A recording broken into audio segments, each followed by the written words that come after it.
Hi, and welcome to the first ever Responses to Responses, for lack of a better title. Here I will take points from various responses to my reviews, from video responses to emails, and I will reply to those points you all have found most important for me to consider. You can participate in this yourself if you have ever sent me a video response or email, or even if you haven't. If you've ever thought that there was something really wrong with one or all of my reviews, if you thought I was all wet on one particular point, if you thought I was being unreasonable, unfair, or just all around ignorant, feel free to email me at confusedmatthewresponses@yahoo.com. I can't guarantee I'll get to all of them, but I will make an effort to respond to as many of these as possible in this video series. So now we begin with a response directed entirely at my Lion King review. This response comes from YouTube user Rapperfest, and I will post a link to his video response below. Rapperfest has sent me 5 main points he would like me to respond to from his video, and I will now take them one at a time. Simba wasn't being an asshole like you pointed out. He was extremely excited because his father was going to show him the Pride Lands and his future kingdom to him. It's like a kid wanting to wake their parents up because they're excited about Disneyland. Well, let me start off by clarifying that I wasn't saying that Simba was an asshole just because he got excited and woke his parents up. Like you said, this happens all the time with kids who are excited about something. It wasn't just what he was doing that was my problem. It's the way he was doing it. It was the mood, tone, and execution of him trying to get what he wants. Keep in mind that this isn't just any scene in the film. It's our main character's introduction scene. This is very important because this is where we learn what kind of person he is for the first time. Let me illustrate my point by comparing Simba's introduction with Nemo's from Finding Nemo. These two scenes, while nearly identical in terms of external actions, introduce us to two very different characters. Here's the Nemo scene. First day of school! Wake up! Wake up! Come on, first day of school! Oh, I don't want to go to school. 5 more minutes. Not you, Dad, me! Okay. Get up, Huh? get up! I'm Time for up. school, time for school, time for school, time for school! All right, I'm up. It's time for school. Here Nemo is excited about his first day of school, but through the entirety of the scene, he remains excited and cheerful. He never becomes frustrated, never becomes upset that his father isn't moving fast enough. He's just a good kid who wants to go to school. Now let's look at the Lion King clip. Dad! Dad! Come on, Dad, we gotta go! Wake up! Sorry. Dad! Dad! My son is awake. Before sunrise, he's your son. Dad! Come on, Dad! Dad! Whoa! You promised! Almost immediately, Simba becomes indignant, and the issue of his dad not getting up seems to become even more important to him than where they're supposed to be going. Simba is not getting his way, and this pisses him off. We don't see anything like that in the Nemo scene. So again, it isn't that Simba was an asshole because he got excited and woke his parents up, it's that he was an asshole because he was an asshole. It's just like everything else he does in the film. In Finding Nemo, you really had to push Nemo to get him to do something he wasn't supposed to do. And even when he did, it was because his father was being unreasonable. With Simba, doing what he wasn't supposed to do was part of his character. It's something he does immediately with no external wrong to produce the behavior. But here is the best piece of evidence to support my case. At the end of the Finding Nemo scene, Nemo looks like this. At the end of the Lion King scene, Simba looks like this. Ugh. Simba was excited about being king because he thought being king would be simply, I get to do whatever I want. Similar to how a child thinks. If you're president or king, you can do whatever you want, like eat cookies all day and build a theme park in your backyard, not realizing that the world doesn't work that way. Simba finds this out later when he gets older and uses his power instead of doing whatever he wanted to free his people from the rule of Scar. Well, you're right about one thing. Simba is exactly like the child of a president or king or even just an all-around wealthy family. The kind of person who thinks that they can do whatever they want, like eat cookies all day and build a theme park in your backyard. The kind of selfish, spoiled, egomaniacal, tantrum-throwing brat ball who thinks it's all about them. The thing is, though, we have a word for people like that, too. We call them assholes. I never said Simba was an asshole for no reason, but whatever the reason is, does not change the fact that he is an asshole. Even if the very people who wrote the character sent me a detailed list of all the reasons why Simba is the way he is, I would still be at a loss as to why we are supposed to like this little shit. But as for Simba finding out it's not all about him later in the film, we just don't see that happen. In fact, when Simba grows up, the issue completely morphs from the issue of Simba being spoiled to Simba believing he was responsible for Mufasa's death. Taking responsibility is something Simba learns in the film, but not taking responsibility versus being spoiled. That never happens. We see Simba take responsibility versus blaming himself, but that's it.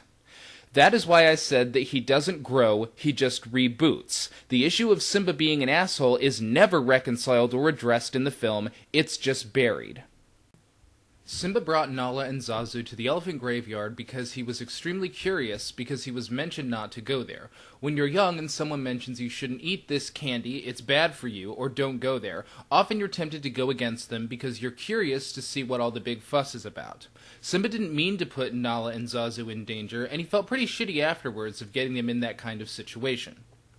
Well, I don't think it's the case that Simba took Nala with him because of a shared curiosity. In fact, I think I know exactly why he took her instead of going himself, but you're right on a few points. First, kids exploring that which they aren't supposed to do is part of growing up, and we've all done this. I'll even give another Finding Nemo example when the kids were daring him to touch the boat. But, as weird as this is going to sound, there is a difference between being innocently disobedient and being obstinately disobedient. Simba didn't just take Nala somewhere he knew damn well they weren't supposed to go. He also lied, manipulated, and disrespected his way to get there. And what really got to me was how naturally all of those things came to him. Not only that, but unlike the boat scene in Finding Nemo, our protagonist is actually the instigator of a knowingly disobedient act, which again causes me to ask why we're supposed to like him. As for Simba feeling shitty about getting them into the situation, I really just don't get that either. Even when the hyenas showed up and he saw firsthand exactly how much danger they were in, Simba still acts like an asshole by egging them on. He never has a moment of introspection where he asks, oh my god, what have I got my friends into? He just reverts back to being an asshole. And Simba never even apologizes later to Nala and Zazu. In fact, the only person he did apologize to was the one person he didn't put in danger. But here, in Simba's own words, is the reason why he did what he did. Simba, I'm very disappointed in you. I know. You could have been killed. You deliberately disobeyed me. And what's worse, you put Nala in danger. I was just trying to be brave like you. So now it becomes clear why he took Nala along. After all, he could satisfy a curiosity just fine by going himself. But what good is being brave if no one knows you're brave? Simba took Nala along to impress her, thereby once again feeding his own ego. This is very different from simple childish curiosity about a taboo. I will say, however, that all of these issues are why I actually liked this particular scene, even though I thought more could have been done with it. This is the first and last time in the film someone actually tries to understand what the hell this kid's problem is, and their conversation actually revealed a few answers. The reason why Simba felt he was responsible for his father's death was because he felt that him roaring too loud caused the stampede, and once again his father tried to save him from a mistake that he caused. Also, when a close loved one of a child dies, it is common for the child, or even an adult, to feel like it was their fault because they're so overwhelmed with grief that they tend to not act in the right state of mind. They can easily be manipulated into believing it was their fault that their loved one died.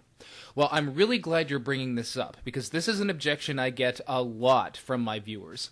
For those of you who don't know, I made the case in my review that Simba has no reason to think he was responsible for his father's death, that the only reason Scar gives is that the king is dead, and if it weren't for Simba, he would still be alive.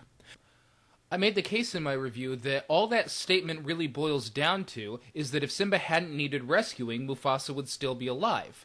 But the only reason he needed rescuing was because a stampede happened to start running across where he was.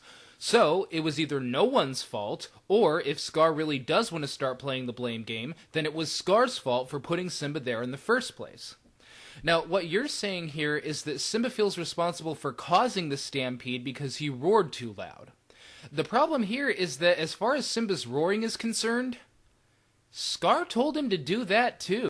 Lucky Daddy was there to save you, eh? Oh, and just between us, you might want to work on that little roar of yours, Oh, okay.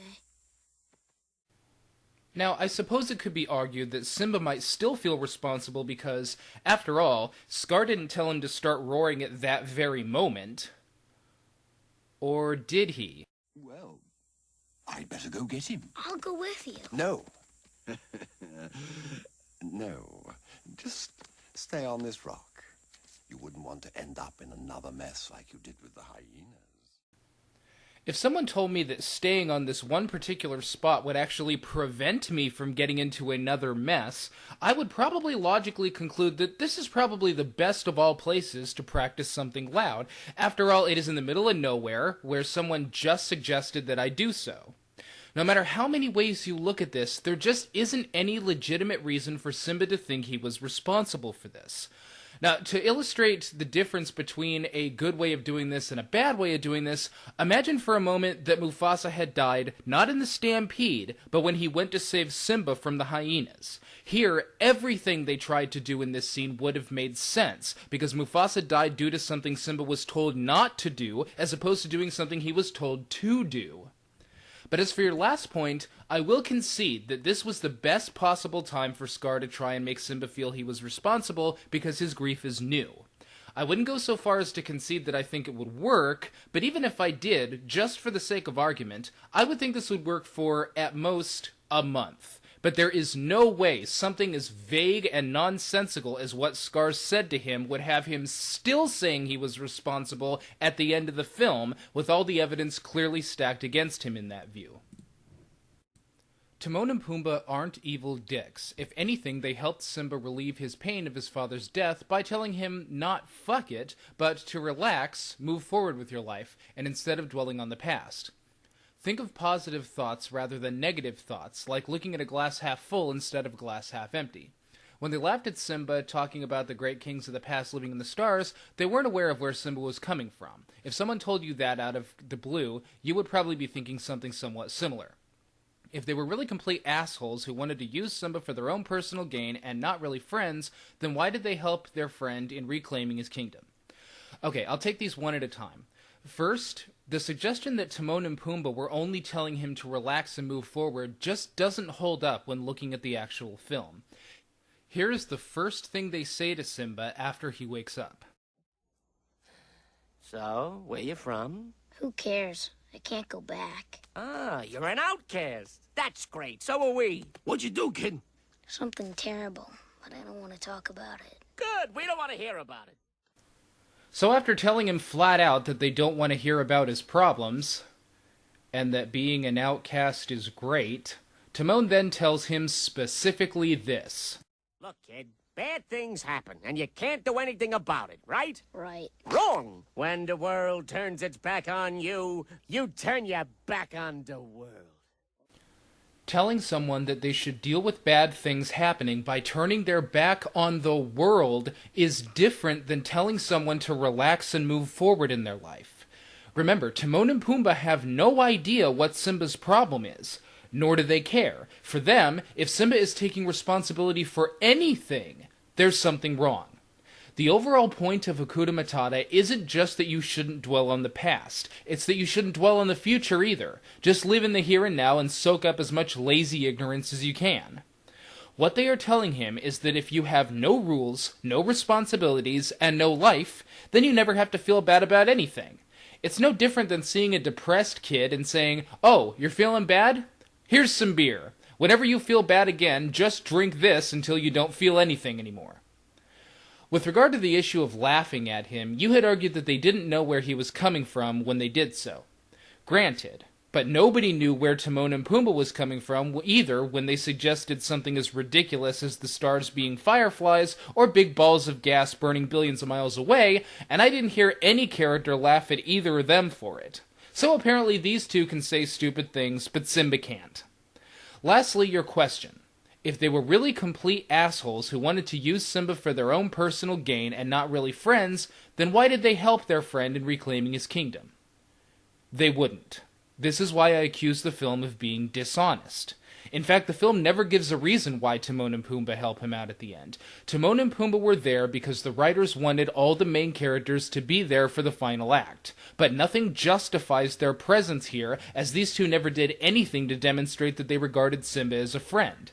All they ever did for him was turn him into a miser, use him as a personal bodyguard, and resent any relationship he has with anyone but them. These are not the kind of people that are realistically going to be there for you in the final moment, but the best thing about being a writer is that you can make up whatever you want to happen, and you don't need to justify yourself. That is, if you don't mind making a shitty movie. In fact, as I've been going through all of your points, the only thing I will say is that I'm starting to think I was a little too hard on Pumbaa. He never really has anything to say for himself, and just seems to be going along with whatever Timon says. Maybe Pumbaa was just another poor dumb victim in Timon's asshole brigade. When Scar announced that Simba killed Mufasa, he was all over his ass and assaulting him with remarks to the point where no one could really defend Simba. It's like trying to interrupt someone's loud rant that keeps going on and on when you're in the same room. Well, I know all about loud rants, believe me, but what I gather from this is that you're arguing that none of the other lions had a chance to pipe up and object to what Scar was saying. But they did, friend. They did. Ah, so you haven't told them your little secret. Well, Simba, now's your chance to tell them. Tell them who is responsible for Mufasa's death. What do you mean, tell us who was responsible for Mufasa's death? You already told us who was responsible for Mufasa's death. Remember, the same day you told us Mufasa and Simba were both dead, but now we're saying that Simba killed Mufasa? How did something that little kill something that big? And even if he did, how do you know about it unless you were there? And if you were really there, then why didn't you stop it? And if you didn't stop it, why didn't you come back and tell us what really happened? This statement from Scar just raises a shit ton of problems, not for Simba, but for Scar. Scar has just slit his own throat, and the writers are pretending he didn't. This scene's dramatic pause would have been a perfect time for someone to speak up on Simba's behalf. In fact, someone does actually speak up during this dramatic pause, but instead of saying all the things I just did, like they logically would have, his own mother just says this. It's not true. Tell me it's not true.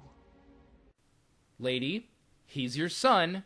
He's an evil dictator who just smacked the crap out of you. Why are you so ready to believe that Simba was responsible for Mufasa's death without first asking questions like, how? What really happened that day? Why did Scar tell us you both died in a stampede? What the fuck? And so on. Now, having said everything I did, I want to remind everyone that no one has to agree with me in order for me to respect their opinion. And while I still dislike the film, even in spite of your response, I do understand where you're coming from on the issue, and I hope this helps you to better understand where I'm coming from as well. That's all for now. My dad just showed me the whole kingdom, and I'm gonna rule it all. I hate you.